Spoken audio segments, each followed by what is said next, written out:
c'est Sabrina Mbobi, j'ai 37 ans et je suis la gérante de Adra. Je suis née à Paris, dans le 13e exactement, et effectivement j'ai toujours vécu en France et j'ai vécu réellement au Congo, j'ai vécu que 2 ans en fait, entre 12 et 14 ans. Je travaillais auprès d'Accès Assistance pendant à peu près 10 ans. Ça faisait 15 ans que j'étais pas venue au Congo. Et avec ma soeur, nous sommes venus au Congo, retour aux sources. Et nous nous sommes aperçus lors d'un contrôle de police. Nous n'avions pas tous les papiers du véhicule.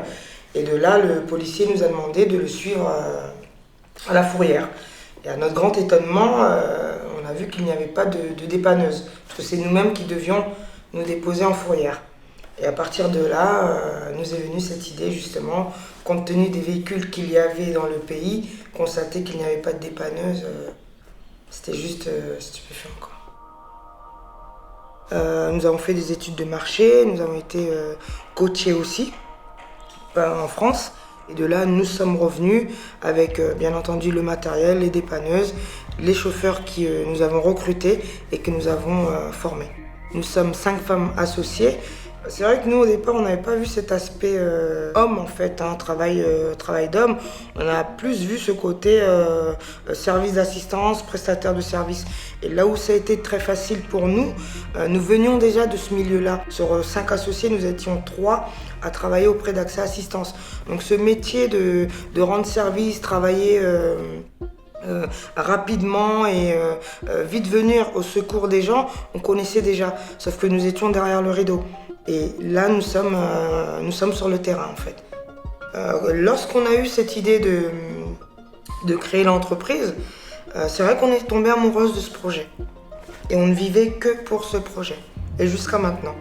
Ce qui bat dans nos cœurs, c'est assister les gens. Il y a un grand côté humain aussi. Parce que les remorquages, si ce n'est que ça, c'est prendre la voiture et puis la ramener à un point B, par exemple. Mais aujourd'hui, non, il y a ce côté relationnel. Pour vous donner un exemple, il y a certains clients qui ont mis plus de 6 mois avant de régler. L'urgence n'était pas l'argent, c'était le sortir d'une situation. Et le reste, on verra. Merci beaucoup, madame. Merci. C'est moi. Au revoir, monsieur. Quand on pense à métier d'homme, on voit tout de suite la force. Et quand, par exemple, dans notre corps de métier, c'est plutôt la technicité, en fait.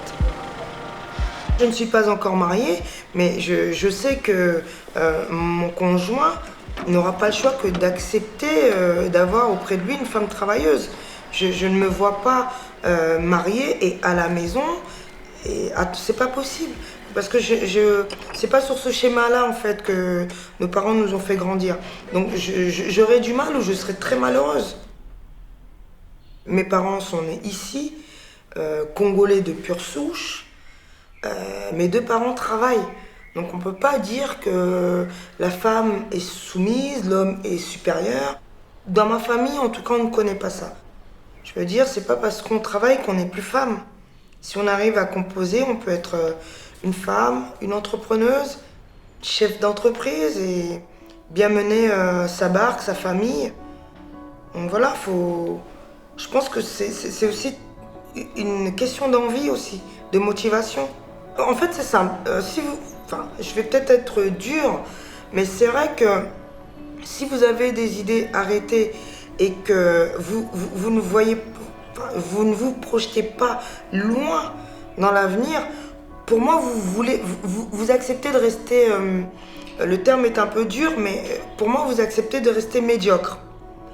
Alors que quand vous voyez même à faire des choses peut-être qui vous paraissent impossibles, ça vous donne un but en fait. Je crois que la femme aura sa place à part entière dans la société sans problème, à condition qu'elle se batte. Tout dépend en fait du moment à quel moment elle voudra se réveiller.